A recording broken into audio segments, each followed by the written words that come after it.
नमस्कार विद्यार्थियों, स्वागत है आपका एक बार फिर से हमारे YouTube channel study of maths में। आज के इस वीडियो लेक्चर के अंदर हम एक्सरसाइज 4.2 के उदाहरणों का हम अध्ययन करेंगे और वहां से बोर्ड एग्जाम में 3 नंबर का क्वेश्चन पूछा जाता है। तो आज आप इस वीडियो लेक्चर को लास्ट तक जरूर देखें और वीडियो क्वेश्चनों को समझें, और यदि कोई प्रॉब्लम हो तो आप हमें जरूर बताएं। तो अब देखिए, पहला जो एग्जाम्पल है हमारा बुक्स का आपका नोवा एग्जाम्पल है। क्या है कि ये एक सारणिक दे रखी है, का मान बिना विस्तार से ज्ञात कीजिए। यानी इस सारणिक की जो वैल्यू है वो आपको बिना प्रसरण बिना किए वैल्यू निकालनी है। यानी सारणिक के गुण धर्मों की सहायता यानी प्रॉपर्टीज ऑफ डिटरमिनेंट्स की सहायता लेते हुए इसकी वैल्यू हमारे को निकालनी है। तो अब देखिए इसका हल करते हैं। तो इस प्रकार से कि सारणिक क्या है, हमारे को क्या दे रखा है इसके अंदर। सारणिक के गुणधर्म आपको वीडियो लेक्चर में मैंने बताए थे, उनको आपको थोड़ा ध्यान में रखना है, उनका अध्ययन करना है और उनको समझना है।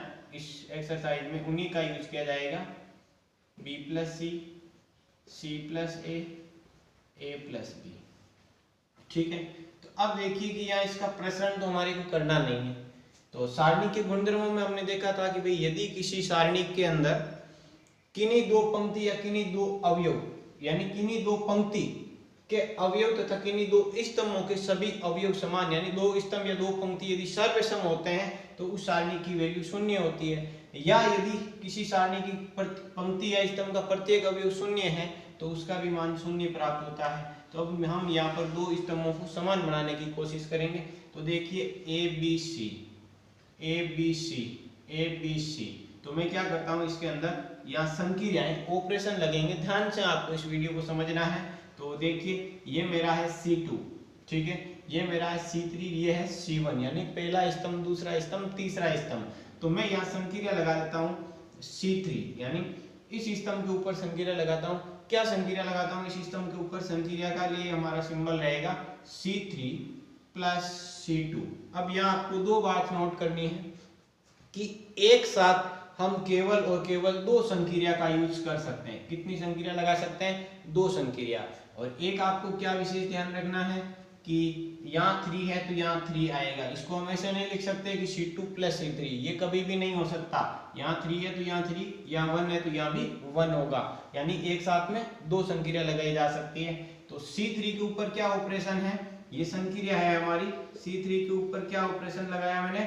C3 के ऊपर ऑपरेशन लगा दिया कि C3 में C3 और C2 को जोड़कर लिखेंगे।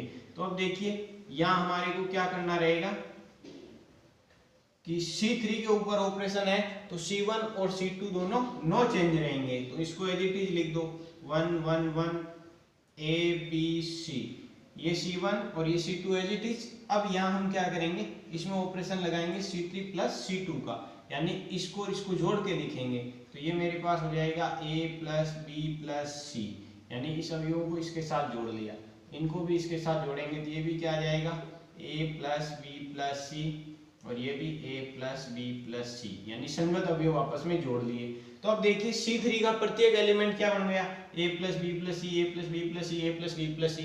तो C3 से हम क्या कर सकते हैं? A plus B plus C को कॉमन ले सकते हैं बाहर। तो यहाँ लिखेंगे C3 से A plus B plus C को बाहर या कॉमन लेने पर सारणिक में हमेशा पर्टिकुलर एक पंक्ति या एक स्तंभ से किसी अवयव को कॉमन लिया जाता है, जबकि मैट्रिक्स प्रत्येक अदिश गुणन नियम से मैट्रिक्स के प्रत्येक अवयव को गुणा करवाया जाता है। तो इस चीज को ध्यान रखना। यहाँ से मैं इसको कॉमन ले लूंगा तो यहाँ इस सारणी के बाहर आ जाएगा A plus B plus C। यहाँ क्या बचेगा? यहाँ बच गया हमारा 1 1 1, यहाँ A B C, ठीक है। यहाँ क्या बचेगा? 1, यहाँ बचेगा 1, यहाँ बचेगा 1 इनके गुणन के अंदर, ठीक है। तो अब देखिए कि यहाँ से मैं इसको क्या लिख सकता हूँ कि इस सारणी के अंदर C1 इज इक्वल टू क्या है? C3 है। C1 और C2 यानी C1 इक्वल किसके है? C3 के है, दोनों सर्वसम है। तो यहाँ हम क्या लिखेंगे? अतः हम जानते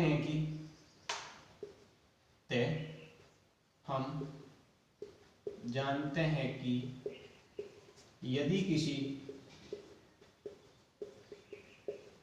सारणिक में दो स्तंभ सर्वसम है तो उसका मान शून्य प्राप्त होता है, शून्य प्राप्त होता है। अतः यानी यहाँ क्या है, C1 is equal to C3।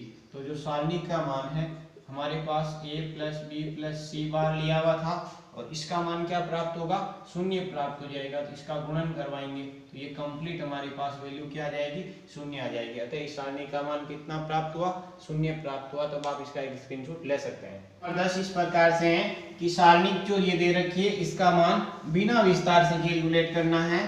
तो देखिए बच्चों, इसके अंदर हम कैसे करेंगे कि सारणी क्या है हमारे पास में, a minus B m minus n x minus y b minus c n minus p y minus z c minus a p minus m z minus x। ठीक है, तो अब इस सारणी के लिए हम क्या करते हैं कि कोई ऑपरेशन लगाएंगे जिससे या तो दो पंक्ति दो स्तंभ के सभी अवयवों को समान बनाते हैं या किसी पर्टिकुलर एक स्तंभ या एक पंक्ति के सभी अवयवों को शून्य में कन्वर्ट कर देते हैं। तो सारणी का मान शून्य या हमारे पास में प्राप्त हो जाएगा। तो अब देखिए कि यहाँ से मैं इसका कैसे सोल्व करूंगा कि यहाँ a प्लस का है, यहाँ माइनस का है, यहाँ b माइनस का, यहाँ प्लस का, यहाँ c माइनस का, यहाँ c प्लस का। इन सभी को जोड़ेंगे तो क्या आएगा, 0 आएगा। m plus minus n minus n plus, या इन सभी को ऐड करेंगे 0, इन सभी को ऐड करेंगे 0। तो ये क्या है, इनको हम कैसे जोड़ सकते हैं, पहली पंक्ति दूसरी पंक्ति तीसरी पंक्ति है। तो मैं क्या करता हूँ, इसमें r1 के ऊपर संख्या लगा देता हूँ, r1 plus r2 plus r3। ये तो मेरी संख्या है, किसके ऊपर लगाई, r1 के ऊपर लगाई।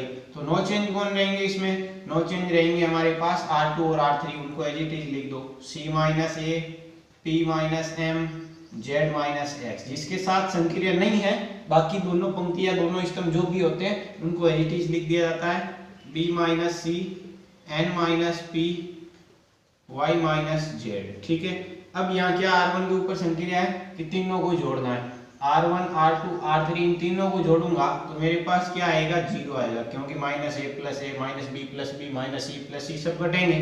इसी प्रकार से यहाँ 0 आ जाएगा, यहाँ 0 आ जाएगा, ये सब घट रहे हैं। तो हम यहाँ लिखेंगे अतः यहाँ r1 का प्रत्येक अवयव शून्य है, अतः सारणी का मान शून्य होगा। ये हमने गुणधर्मों में भी देखा था कि यदि किसी पंक्ति या स्तंभ का प्रत्येक अवयव शून्य है तो सारणी की वैल्यू क्या प्राप्त होती है, 0 प्राप्त होती है। तो हमने इसका सॉल्यूशन कर लिया, अब आप इसका स्क्रीनशॉट ले सकते हैं। अब हमारा उदाहरण नंबर 11 है और ये इंपॉर्टेंट भी है बोर्ड एग्जाम की दृष्टि से, इनको विशेष देखना, इन उदाहरणों को एक एक उदाहरण को समझना आपको। इसमें क्या दे रखा है, सिद्ध कीजिए, यानी प्रूव दैट इस सारणी की वैल्यू ये होगी। तो हम इनके लिए क्या करेंगे, गुणधर्मों की सहायता से इसको सोल्व किया जाता है। तो अब ध्यान से इनका सॉल्यूशन आप समझें। तो हमारे पास क्या दिया गया है, पहले मैं उसको ले रहा हूँ LHS को। ठीक है, LHS में हमारे को क्या दिया हुआ, LHS सोल्व करके RHS लेके आएंगे। तो देखिए यहाँ पर हमारे को दे रखा है इसके अंदर 1 1 1 x y z x square y square z square.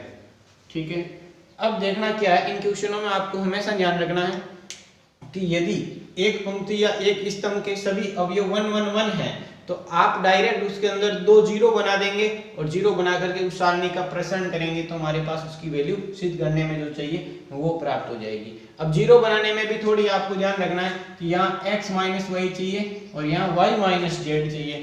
x minus Y कब प्राप्त होगा, 0, तो मैं इसमें से इसको घटाता हूँ यानी 1 माइनस 1 0 होता है। और यहाँ देखिए x माइनस वाई, तो मैं यहाँ एक संक्रिया लगा देता हूँ इसके अंदर। संक्रिया क्या लगाऊंगा मैं इसके अंदर, देखिए कि यहाँ r1 है, r1 में से यदि मैं r2 को घटाता हूँ तो इस 1 में से इस 1 को घटाएंगे तो शून्य प्राप्त हो जाएगा। हमारा टारगेट क्या है कि 2 0 बनाना, और इसमें से इसको घटाएंगे तो x माइनस वाई जो हमारे को चाहिए, यहाँ x square minus y square बनेगा, उसको हम x minus y x plus y लिख सकते हैं। अभी मैंने आपको कहा था कि 2 संक्रिया हम एक साथ लगा सकते हैं, तो एक 0 और बनाना वैसे, तो मैं r2 के ऊपर संक्रिया लगा देता हूँ, क्या r2 माइनस r3, अभी आपको बताया था जो यहाँ है वो यहाँ होना चाहिए, तो 2 है तो 2, 1 है तो 1। अब इन संक्रियाओं को हम फॉलो करेंगे इसके अंदर, तो रिजल्ट क्या मिलेगा इसके अंदर। देखिए कि यहाँ संक्रिया हम किस किस के ऊपर लगा रहे हैं, R1 और R2 के ऊपर लगा रहे हैं। तो R3 है जो नो चेंज रहेगा, तो पहले मैं R3 को लिख देता हूँ 1z और z²। ठीक है, अब आपने R1 में क्या करेक्शन किया कि R1 के अवयव में से R2 को घटाया है, तो 1 - 1 किया तो क्या हो गया 0, और यहाँ x - y, तो ये हमारा x - y, और यहाँ क्या हो जाएगा x² - y²। ठीक है, अब R2 संक्रिया क्या है R2 - R3, तो 1 - 1 तो हो गया 0, और यहाँ मिल जाएगा y - z, और यहाँ हमारे पास क्या आ जाएगा y² - z²। ठीक है, ये हमने दोनों इन ऑपरेशन को इसके ऊपर लागू किया। तो अब देखिए कि यहाँ से नेक्स्ट हमारे पास क्या प्राप्त होगा, इसको मैं कुछ सरल करूंगा 0 0 1, ये हमारा x - y, और इसको मैं लिख सकता हूँ a² - b² से a + b a - b, तो ये हमारा हो जाएगा x - y x + y। ठीक है, ये as it is y - z, और यहाँ क्या प्राप्त हो जाएगा y - z y + z, वही a² + b² का गुणनफल, a² - b² का, और यहाँ हो जाएगा z²। ठीक है, अब देखिए कि यहाँ R1 में से क्या कॉमन ले सकते हैं हम x - y, और यहाँ 0 है कोई दिक्कत नहीं, और R2 से y - z, और यहाँ 0 है कोई दिक्कत नहीं। वैसे ही सिद्ध करने वाले में ये दोनों चाहिए, तो मैं यहाँ लिख देता हूँ R1 से x - y व R2 से y - z बाहर लेने पर। ठीक है, इनको जैसे ही बाहर लेंगे तो क्या बचेगा, यह लिख देखिए कि यहाँ से बाहर क्या लिया हमने x - y और y - z ले लिया। ठीक है, तो यहाँ क्या बचेगा 0 का 0 है कोई दिक्कत नहीं। अब देखिए यहाँ क्या बचेगा, यहाँ से ये बाहर चला गया तो गुणन में 1, और यहाँ क्या बचेगा ये बाहर गया तो यहाँ बचेगा x + y, तो ये x + y, और यहाँ हमारे पास में 0, यहाँ बचेगा 1, और यहाँ हो जाएगा y + z, और R3 हमारा नो चेंज है, उससे हमने कुछ भी कॉमन नहीं लिया है 1z और z²। ठीक है, अब देखिए सारणी को हमने बिल्कुल शॉर्ट कर लिया, यहाँ से चल के यहाँ तक पहुंच गए। अब आप 2 0 बढ़ गए हैं, तो अब इसका एक प्रसरण कर देंगे। प्रसरण किसके अनुदिश करना है, जिस पंक्ति या जिस स्तंभ में 0 ज्यादा होते हैं उसी के अकॉर्डिंग प्रसरण करेंगे।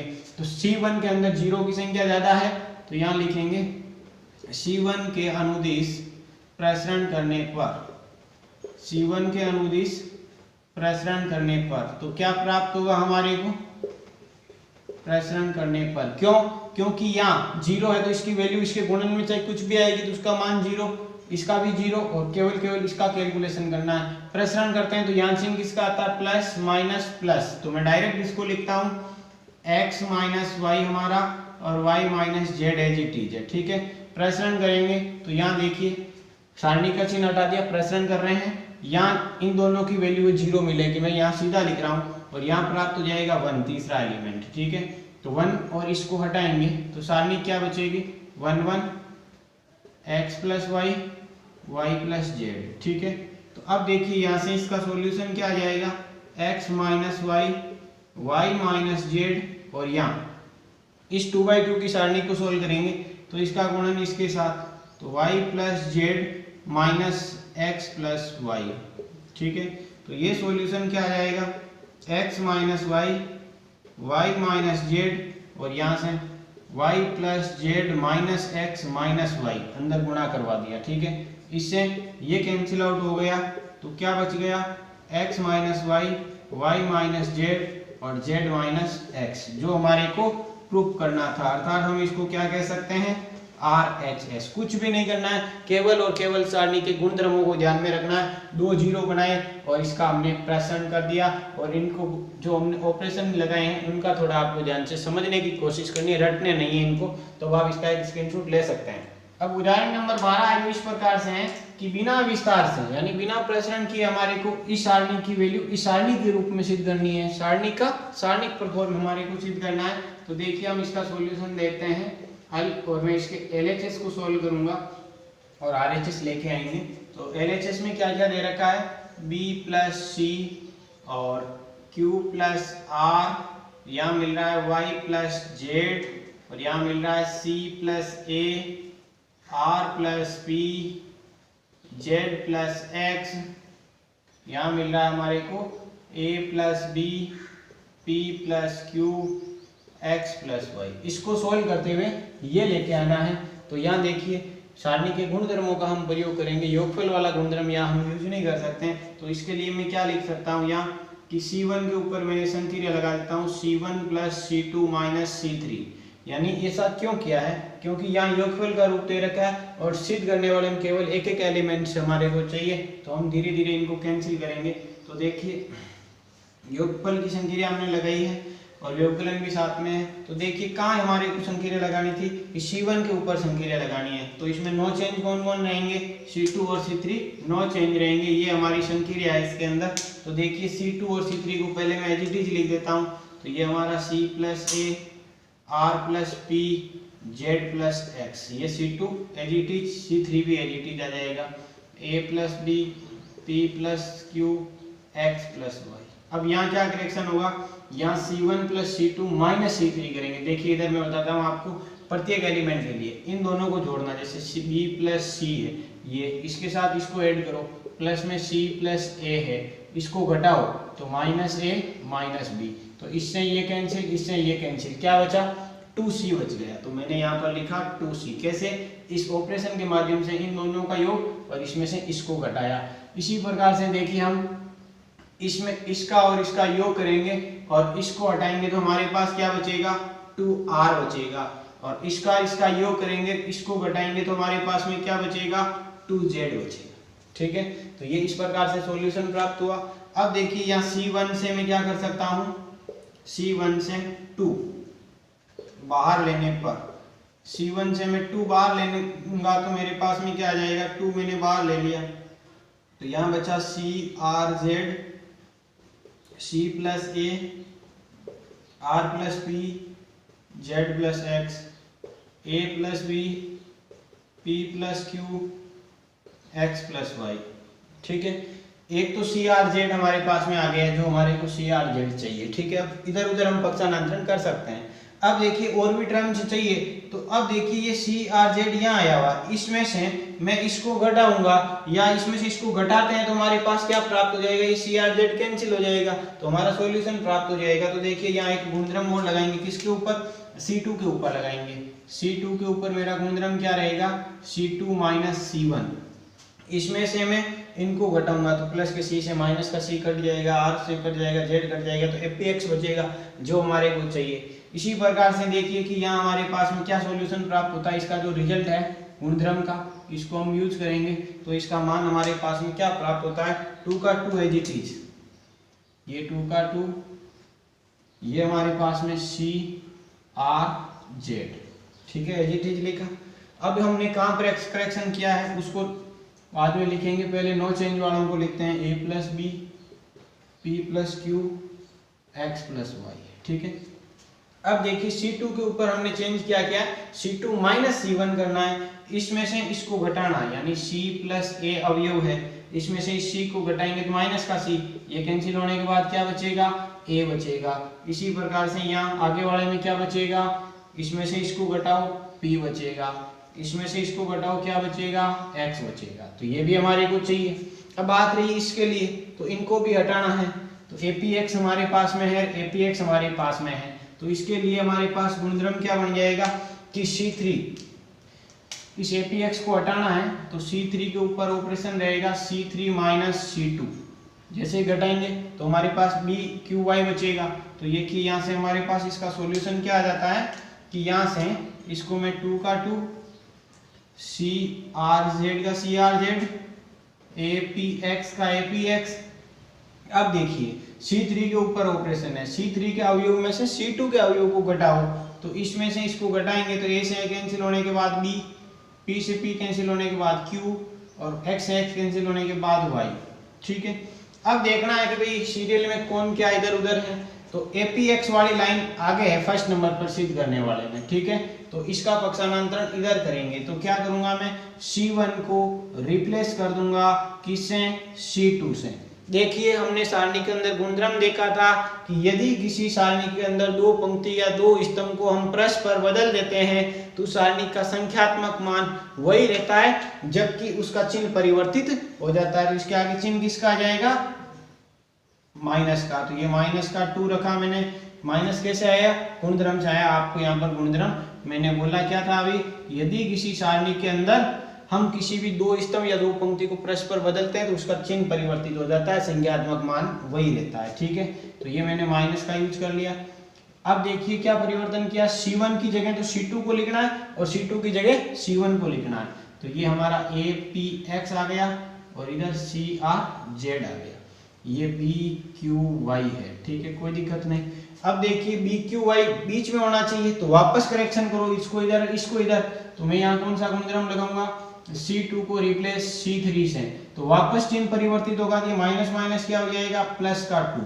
और ये हमारा APX एज इट इज, और ये इधर आएगा BQY और CRZ हो जाएगा, जो हमारे को सिद्ध करना था। तो इन गुणधर्मों का आपको ध्यान रखना है और इसमें कुछ भी नहीं है, समझना है, स्क्रीनशॉट ले सकते हैं। उदाहरण नंबर 13 जो है वो हमारे पास इस प्रकार से है और बहुत ही महत्वपूर्ण उदाहरण है हमारे पास, इंपॉर्टेंट उदाहरण है बोर्ड एग्जाम की दृष्टि से। ध्यान से समझना, यदि x y z सभी क्या है? भिन्न भिन्न है, इनकी वैल्यू अलग अलग है, x का मान अलग, y का मान अलग, z का मान अलग है। तो सारणी की ये दे रखी है और इस सारणी का मान किसके इक्वल है? 0 के इक्वल है। तो सिद्ध कीजिए कि x y z का जो मान है -1 होगा। तो अब देखिए x y z का जो गुणन है वो -1 होगा। तो मैं इसके लिए इस सारणी को लेता हूं। तो इसका सॉल्यूशन क्या है दिया गया है, एक तो हमारे को पहले मैं लिख देता हूं, given that x not equal to y और नॉट इक्वल टू z, तीनों मान क्या है? अलग अलग है। ठीक है, और ये वैल्यू क्या दे रखी है? ये वैल्यू है x y z और x square y square z square 1 plus x cube 1 plus y cube 1 plus z cube is equal to 0 दिया हुआ है। ठीक है, इसको सोल्व करते हुए ये लेके आना है। तो अब ध्यान से देखना इसके अंदर कि हमने एक सारणी का गुणधर्म देखा था, यदि किसी पंक्ति या स्तंभ के प्रत्येक अवयव को योगफल में लिखा हुआ है तो हम उनको अलग अलग करके लिख सकते हैं। तो अब देखिए यहाँ इसको मैं क्या लिखूंगा कि x y z x square y square z square, और यहाँ पहला एलिमेंट 1 1 1 प्लस की संख्या plus x y z x square y square z square, क्या बचा? x क्यूब y क्यूब और ये z cube is equal to 0। कैसे लिखा? गुणधर्म बिल्कुल बोलता है कि यदि किसी सारणी का स्तंभ या पंक्ति का प्रत्येक अवयव दो या दो से अधिक संख्याओं के योगफल के रूप में हो तो हम उनको दो अलग अलग उसी क्रम की सारणिकों के रूप में लिख सकते हैं। तो यहाँ आपको गुणधर्म लिखना है, जो हम जानते हैं ये गुणधर्म होता है कि अलग अलग करके हम लिख सकते हैं। तो देखिए कि इसका सॉल्यूशन क्या प्राप्त होगा यहाँ से, कि इसको मैं इधर लेके आ सकता हूँ। यहाँ से देखिए कि इस सारणी के अंदर मैं इसको रिप्लेस करूंगा कि C1 को किससे रिप्लेस कर रहा हूँ मैं? C3 से रिप्लेस कर रहा हूँ। तो यहाँ रिप्लेस करने से इसके आगे चिन्ह किसका आ जाएगा? माइनस का आ जाएगा। तो यहाँ लिख दिया मैंने C1 रिप्लेस बाई C3 इधर वाली सारणी में। तो ये माइनस प्राप्त हो गया, ये हो जाएगा x y z की जगह हमारा क्या आ जाएगा? 1 1 1, और यहाँ रहेगा x square y square z square, और यहाँ चला जाएगा x y z प्लस। अब देखिए कि इधर वाली सारणी के अंदर क्या हो रहा है, पूरी R1 जो पंक्ति है उसमें x स्क्वायर x क्यूब, तो x कॉमन आ रहा है, R2 से y आ रहा है, R3 से z आ रहा है। तो मैं x y z को कॉमन लेता हूँ तो मेरे पास यहाँ क्या बचेगा? 1 1 1, यहाँ x y z, यहाँ x square y square z square common लेने के बाद, और इधर हमारा 0 चल रहा है। ठीक है, तो अब देखिए कि यहाँ वापस मैं इसमें पक्षांतरण करूंगा कि भाई C2 को चेंज कर देता हूं मैं C3 से। क्यों कर रहा हूं ऐसा? ताकि ये सारणिक और ये सारणिक दोनों इक्वल बन जाए। तो अब देखिए कि यहाँ से वापस चेंज करेंगे, किसी भी सारणी के अंदर दो पंक्ति या दो स्तंभ को हम बदलते हैं तो उसका संख्यात्मक मान तो वही रहता है, जबकि उसका चिन्ह परिवर्तित हो जाता है। तो चिन्ह वापस परिवर्तित होगा, प्लस में कन्वर्ट हो जाएगा, और यहाँ से 1 1 1, और ये आ जाएगा x y z x square y square z square, और प्लस में क्या है एक्स वाई जेड, ये हमारा 1 1 1 x y z x square y square z square is equal to 0। अब ये सारणिक और ये सारणिक इक्वल है तो पूरी सारणिक हम कॉमन ले लेंगे, तो मेरे पास क्या बचेगा, यहाँ बचेगा 1 और यहाँ क्या बचेगा एक्स वाई जेड। यहाँ सारणिक हमारी बाहर आ गई है 1 1 1 एक्स वाई जेड, और ये हमारा x square y square z square is equal to 0। सारणी कॉमन लिया तो यहाँ 1 बच गया, यहाँ एक्स वाई जेड बच गया। अब इसको सोल्व करते हैं सारणी को, तो यहाँ हमारे पास सारणी का जो पहला स्तंभ है उसका प्रत्येक अवयव 1 1 1 आया हुआ है, तो यहाँ हम इसको 0 बनाएंगे, 2 0 बना करके इसका प्रश्न करके मान निकाल सकते हैं। तो देखिए इसकी वैल्यू हम कैसे निकालेंगे, इसका मतलब दो संक्रिया क्या बनेगी, R1 के ऊपर संक्रिया हो जाएगी R1 माइनस R2, और R2 के ऊपर संक्रिया क्या हो जाएगी R2 माइनस R3, ये दो संक्रियाएं बना ली मैंने। तो यहाँ से मैं इसको क्या लिखूंगा 1 प्लस एक्स वाई जेड, तो एज इट इज है, यहाँ R1 माइनस R2 किया तो ये क्या हो जाएगा 1 माइनस 1 0, यहाँ हो जाएगा x माइनस वाई, और यहाँ हो जाएगा x square minus y square. अभी जो पीछे जो क्वेश्चन किया ना उसी के अनुदिश होगा।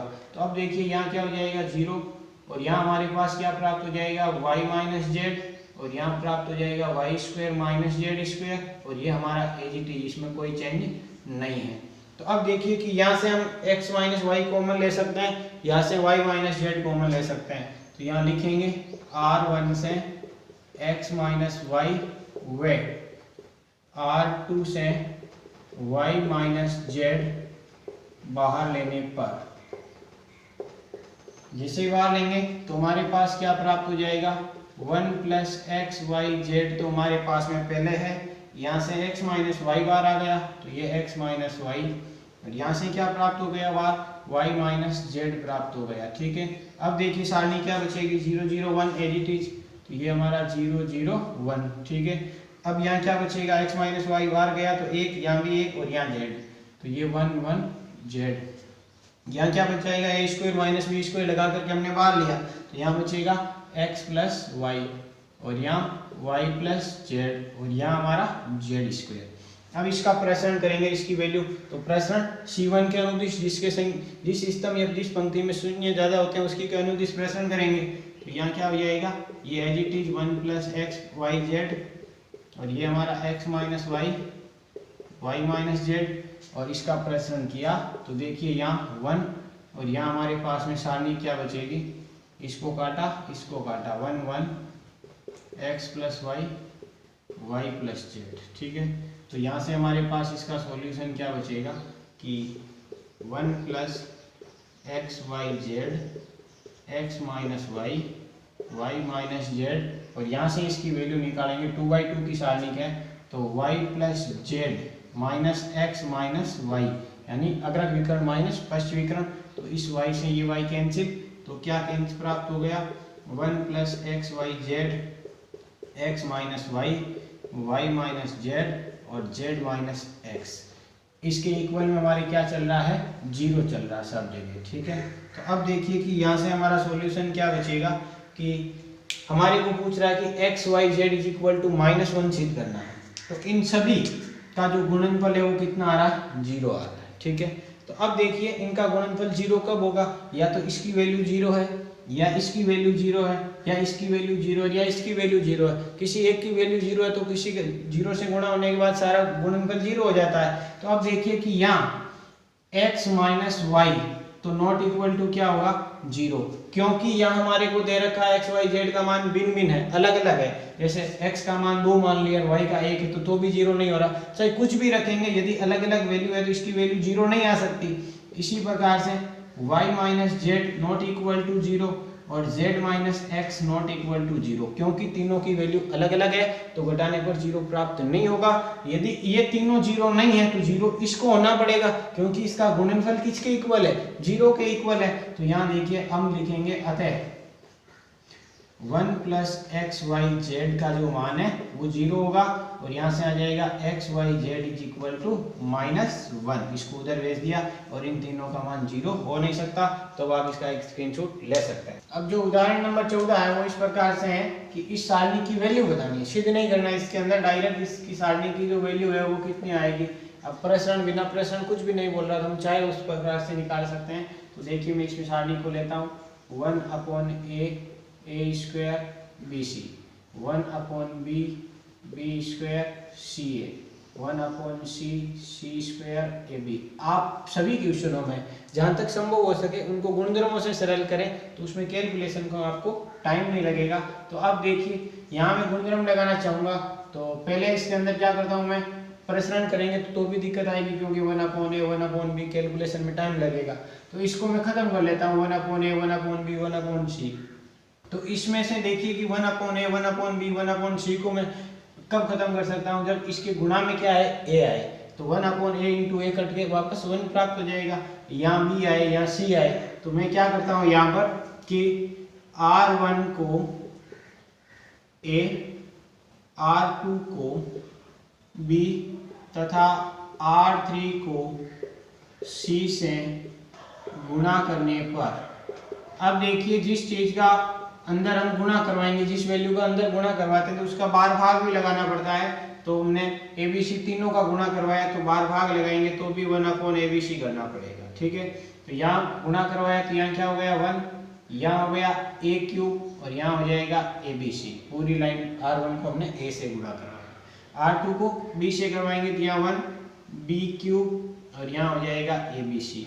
अब देखिए R3 को c से तो 1 c क्यूब ABC। अब देखिए यहाँ हम क्या करते हैं, ये जो हमारा है कौन सा है C3 यानी तीसरा स्तंभ, C3 से ABC यानी उसका प्रत्येक अवयव ABC है तो हम उसको बाहर ले सकते हैं। C3 से ABC बाहर लेने पर इसको कॉमन लेंगे तो यहाँ हमारे पास क्या आ जाएगा ABC और बटा में ABC आपका है, तो यहाँ 1 1 1 और यहाँ बचेगा a cube b cube c cube और यहाँ 1 1 1। अब देखिए हम जानते हैं कि यदि किसी सारणी के अंदर दो पंक्ति या दो स्तंभ सर्वसम है तो उसका मान 0 प्राप्त होता है। तो यहाँ लिखेंगे C1 इज इक्वल टू किसके है C3 के गुणधर्म के माध्यम से। तो यहाँ इसकी वैल्यू हो गई 1 ABC बटा ABC और इसका मान कितना आ गया 0, क्योंकि यहाँ C1 और C2 का प्रत्येक अवयव समान है। यदि किसी सारणी के अंदर दो स्तंभ या दो पंक्ति समान है तो उस सारणी का मान 0 प्राप्त होता है, 0 इंटू 1, तो इस सारणी का मान है वो कितना आ जाएगा 0 आ जाएगा। तो आप इसका एक स्क्रीनशॉट ले सकते हैं। उदाहरण नंबर जो 15 है हमारे पास, इंपॉर्टेंट उदाहरण है, ये भी आपको ध्यान से समझना है। इसके अंदर क्या है कि सिद्ध कीजिए, प्रूव दैट ये सारणिक है और इसकी वैल्यू हमारे को ये सिद्ध करनी है। अब इसका मैं LHS लेके चलूंगा और RHS लेके आएंगे, तो इसके सॉल्यूशन में देखिए ध्यान से आपको समझना स्टेप बाय स्टेप इसको। तो LHS हमारे पास क्या है, इसके अंदर LHS में मिल रहा है a plus b plus 2c और यहाँ a है और यहाँ b है, इधर c और यहाँ है b plus c plus 2a upon यहाँ पर आपके पास में a और b c plus a plus 2b। ये तो सारणिक थी, ठीक है। अब देखिए कि यहाँ हमारे को क्या चाहिए 2ABC चाहिए। एक तो 2 बढ़ाना ही पड़ेगा, कैसे भी बढ़ाओ, और a plus b plus c का फॉर्मेट हमारे को लाना पड़ेगा। तो देखिए a b 2c c यानी इनको जोड़ेंगे R1 plus R2 plus R3 तो हमारे को कोई फायदा नहीं होगा। क्या मिलेगा a plus b plus 4c बनेगा, 4c नहीं चाहिए। तो मैं क्या करता हूँ इस C1 C2 C3 को जोड़ता हूँ, तो a हो जाएगा 2a, b और b 2b और 2c, 2a 2b 2c, तो 2b कॉमन आएगा, a plus b plus c भी बन जाएगा। इसी प्रकार से सब जगह बन रहा है इसके अंदर। तो यहाँ देखिए कि क्या ऑपरेशन लगा रहे हैं हम, C1 के ऊपर ऑपरेशन लगा रहे हैं, क्या C1 plus C2 plus C3 का ऑपरेशन मैंने लगाया ये C1 के ऊपर। तो अब देखिए बाकी सारणी के जो नो चेंज रहेगी, तो मैं इसको एज इट इज लिख देता हूँ a b plus c plus 2a और ये a और ये हमारा b c plus a plus 2b no change.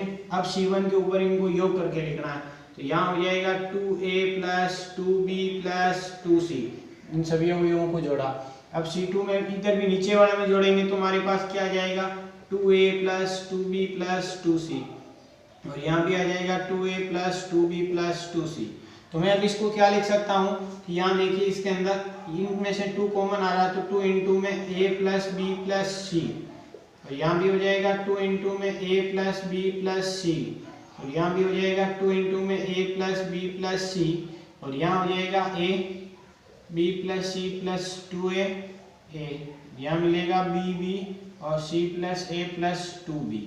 तो अब देखिए यहाँ हम c1 से 2 कोष्टक a plus b plus c को बाहर ले सकते हैं जो हमारे को सिद्ध करने वाले में चाहिए, और उसका स्क्वायर हम और भी बना लेंगे। तो यहाँ मैं लिखूंगा c1 से 2 कोष्टक a प्लस बी प्लस सी बाहर लेने पर, ठीक है, जैसे मैं इसको कॉमन लूंगा तो मेरे पास क्या सॉल्यूशन प्राप्त हो जाएगा कि इसके अंदर यहाँ से ये बाहर आ जाएगा क्या, 2 इंटू में a प्लस बी प्लस सी बाहर ले लिया, तो यहाँ बचेगा 1 1 1, और यहाँ a b plus c plus 2a, और a यहाँ बचेगा b b c plus a plus 2b।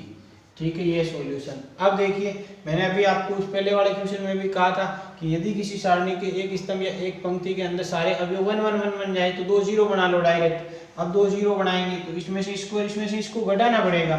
तो यहाँ देखिए हम क्या करते हैं इसके अंदर कि R1 के ऊपर संक्रिया लगा देते हैं R1 माइनस R2, और R2 के ऊपर संक्रिया लगा देते हैं R2 माइनस R3, और एक साथ में 2 ही संक्रिया लगानी है।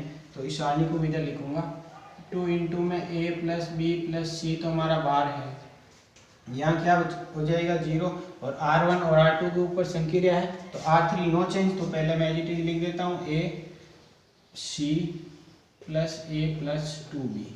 ठीक है, अब देखिए R1 माइनस R2, इसमें से इसको घटाया 1 माइनस 1 0, इसमें से इसको घटाएंगे तो अब देखिए क्या है, a में से किसको घटाएंगे इसको, तो इन सब के चिन्ह चेंज होंगे, तो ये माइनस बी माइनस सी माइनस 2 है, तो क्या बच जाएगा ये हमारा minus a minus B minus c बच जाएगा। ठीक है, इसी प्रकार से इसमें से इसको घटाया तो यहाँ क्या हो जाएगा 0 हो जाएगा b माइनस बी का मान, तो ये मैंने लिखा 0। अब देखिए नेक्स्ट R2 के ऊपर क्या है, R2 माइनस R3 है, तो यहाँ इसमें से इसको घटाएंगे तो ये हो जाएगा 0। अब देखिए इसमें से भी इसको घटाएंगे, इसमें से इसको घटाएंगे तो क्या मिलेगा a प्लस बी प्लस सी बचेगा, तो ये हमारा a प्लस बी प्लस सी है। ठीक है, और यहाँ हमारा क्या हो जाएगा, इसमें से इसको घटाते हैं तो इसमें से इसको घटाएंगे तो हमारे पास क्या बचेगा c plus a minus b बचेगा, यानी b का ऑप्शन है, b में से आप इसको घटा रहे हैं तो minus C minus a minus का 2b, तो हम इसको क्या लिख सकेंगे minus a minus B minus C बचेगा, तो मैं यहाँ लिख देता हूँ minus a minus B minus C. ठीक है, तो अब देखिए यहाँ से इसका सॉल्यूशन, तो ये हमारा 2 का 2 a plus b plus c 0 0 1, इसमें से माइनस कॉमन लिया तो क्या बन गया a plus b plus c, और ये 0, और ये हमारा ऑलरेडी क्या है a प्लस बी प्लस सी है, माइनस कॉमन लिया तो a प्लस बी प्लस सी है, और ये हमारा a c plus a plus 2b। ठीक है, अब हम क्या लिख सकते हैं कि R1 से a प्लस बी प्लस सी व, और R2 से भी हम क्या लिख सकते हैं R2 से a प्लस बी प्लस सी बाहर लेने पर, दोनों जगह से कॉमन आ रहे हैं तो एक ये आएगा और एक ये आएगा, तो दोनों का गुणन करवाएंगे तो क्या हो जाएगा स्क्वायर हो जाएगा, तो 2 इंटू में a प्लस बी प्लस सी तो हमारा पहले है ये, और ये स्क्वायर होके बाहर आएंगे, स्क्वायर का इसके साथ गुणन करवाएंगे तो क्यूब मिल जाएगा। ठीक है, तो ये 0 0 1, यहाँ क्या बचेगा माइनस 1, और ये आपका 0, यहाँ क्या बचेगा 1, यहाँ क्या बचेगा माइनस 1, ये a c plus a plus 2b। ठीक है, अब इसका प्रसरण कर दो तो अब हमारे पास क्या हो जाएगा c1 के अनुदिश प्रसरण करने पर, किसी के भी अनुदिश कर सकते हैं कि अनुदिश प्रसरण करने पर, तो ये आपका 2 इंटू में a प्लस बी प्लस सी का क्यूब। देखिए यहाँ एलिमेंट क्या बचा हुआ है 1, प्लस माइनस प्लस, यहाँ उप सारणी क्या बचेगी इसके अंदर, इसको और इसको काटा तो माइनस 1 1 0 माइनस 1, तो देखिए 2 इंटू में ये हमारा a प्लस बी प्लस सी का क्यूब, और यहाँ हो जाएगा माइनस माइनस प्लस और माइनस 0, तो ये हो जाएगा इसका 1 से गुणन करवाएंगे तो क्या रिजल्ट आ जाएगा 2 इंटू में a प्लस बी प्लस सी का क्यूब, जो हमारे को चाहिए था RHS के अंदर जो हमारे को सिद्ध करना था। तो ये हमारा क्वेश्चन हो गया है, तो आप इसका एक स्क्रीनशॉट ले सकते हैं। उदाहरण नंबर जो 16 है वो इस प्रकार से है कि सिद्ध कीजिए। इंपॉर्टेंट है, ध्यान रखना बोर्ड एग्जाम की दृष्टि से। ये भी हमारा पूरा, इनको देखिए, पूरे जो एग्जाम्पल आए हुए ना 4.2 से, एक एक उदाहरण इंपॉर्टेंट है, इनको समझना है, सोल्व करना, रिपीट करना वापस।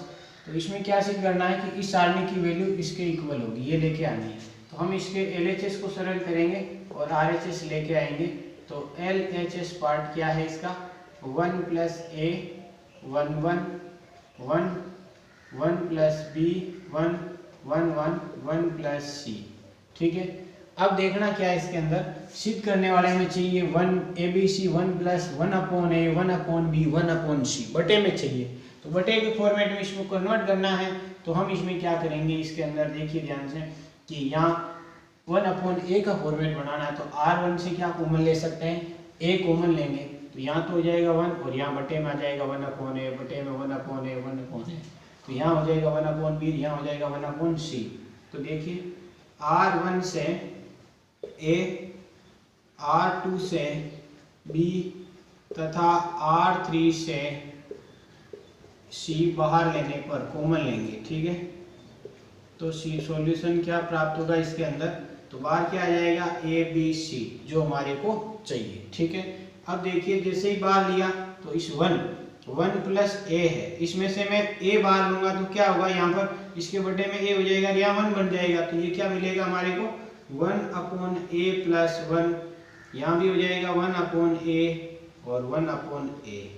यहाँ क्या मिलेगा 1/B 1/B + 1 1/B। ठीक है, यहाँ हो जाएगा 1/C 1/C 1/C + 1। ठीक है, कॉमन ले लिया।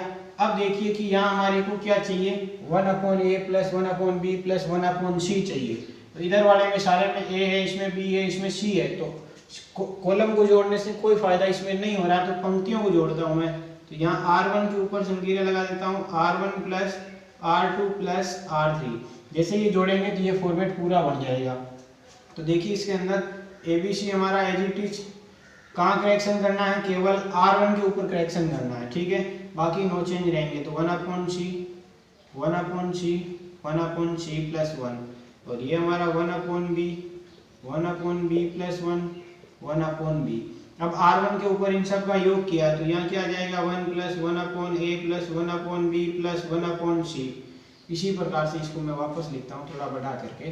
तो देखिए यहाँ से हमारे पास क्या हो जाएगा 1 + 1/A + 1/B + 1/C 1 + 1/A + 1/B + 1/C और यहाँ हमारा as it is 1 + B 1/B 1/C 1/C + 1। ठीक है, अब देखिए R1 से ये कॉमन ले सकते हैं, यानी R1 से क्या कॉमन लेना है 1 + 1/A + 1/B + 1/C बाहर लेने पर। जैसे ही मैं इनको बाहर लूंगा तो मेरा सॉल्यूशन क्या मिल जाएगा इसके अंदर कि ये हमारा A B C तो बाहर है, इसके गुणन में और कौन आ जाएगा 1 + 1/A + 1/B + 1/C प्राप्त हो जाएगा। ठीक है, तो यहाँ सारणी क्या बचेगी, यहाँ 1 1 1, तो ये 1 1 1, तो यहाँ हो जाएगा 1/B 1/B + 1 1/B 1/C 1/C 1/C + 1। ठीक है, ये सिद्ध करने वाला तो मिल गया। अब इस सारणी का मान क्या बनाना है, 1 बनाना है। तो इसके लिए सारे एलिमेंट 1 1 है तो 2 0 बना के इसका प्रसरण करेंगे। तो अब देखिए इसके अंदर हम कौन सा ऑपरेशन लगा सकते हैं, इसमें से इसको घटा दो, इसमें से इसको घटा दो। तो ये हमारे पास क्या हो जाएगा कि भाई C1 के ऊपर संकीर्ण क्या है C1 - C2। तो C1 - C2 की जैसे ही संकीर्ण लगाएंगे तो 1 - 1 0 और 1/C - 1/C 0। तो एक ऑपरेशन से जो हमारा काम चल जाता है। तो देखिए यहाँ क्या है ABC बार और इसके गुणन में क्या है 1 + 1/A + 1/B + 1/C है। अब देखिए सारणिक में हमने क्या करेक्शन किया, C1 के ऊपर संकीर्ण क्या लगाई C1 - C2। तो 1 - 1 का मान 0, इसमें से इसको घटाएंगे तो क्या बचेगा -1 और ये हो जाएगा 0 और बाकी दोनों क्या रहेंगे नो चेंज। तो ये 1 1/B + 1 1/C और ये 1 1/B 1/C + 1। अब इसके अनुदिश इसका प्रसरण कर दो। किसके अनुदिश करेंगे इसका प्रसरण? हम प्रसरण जो कर रहे हैं वो C1 के अनुदिश करेंगे। तो C1 के अनुदिश प्रसरण करने पर, तो प्रसरण करेंगे तो क्या बचेगा? ये ए बी सी तो है ही, और ये हमारा क्या है? 1 + 1/a + 1/b + 1/c है। अब देखिए यहाँ प्रसरण करने से पहले ये होता है प्लस, ये होता है माइनस, ये होता है प्लस, तो यहाँ चिन्ह का ध्यान विशेष रखना। माइनस एलिमेंट कौन सा है? -1 है। ये नहीं कि आप डायरेक्ट -1 लिखते हो, इसके ऊपर प्रसरण में चिन्ह आएगा माइनस का। अब देखिए इसके अनुदिश उप सारणी, इसको काटेंगे और इसको काटेंगे तो 1/c 1/c + 1। तो इसका सॉल्यूशन क्या मिलता है? तो ABC, और यहाँ से 1 + 1/a + 1/b + 1/c, minus minus तो प्लस हो गया, और इसकी वैल्यू 2/2 की सारणी है, तो इसका गुणन इसके साथ, तो 1 + c + 1 का गुणन इसके साथ करवाया, माइनस इसका इसके साथ 1/c, इससे ये कट गया, इसका गुणन इसके साथ करवाएंगे तो ABC इंटू में आ जाएगा 1 + 1/a 1/b + 1/c, जो हमारे को सिद्ध करना था, यानी ये हमारा RHS प्राप्त हो गया है। तो इसका आप एक स्क्रीनशॉट भी लें और वीडियो को पूरा वापस आप देखना है, समझना है इसके अंदर, और जो भी कोई प्रॉब्लम हो तो आप हमें पूछ सकते हैं। धन्यवाद।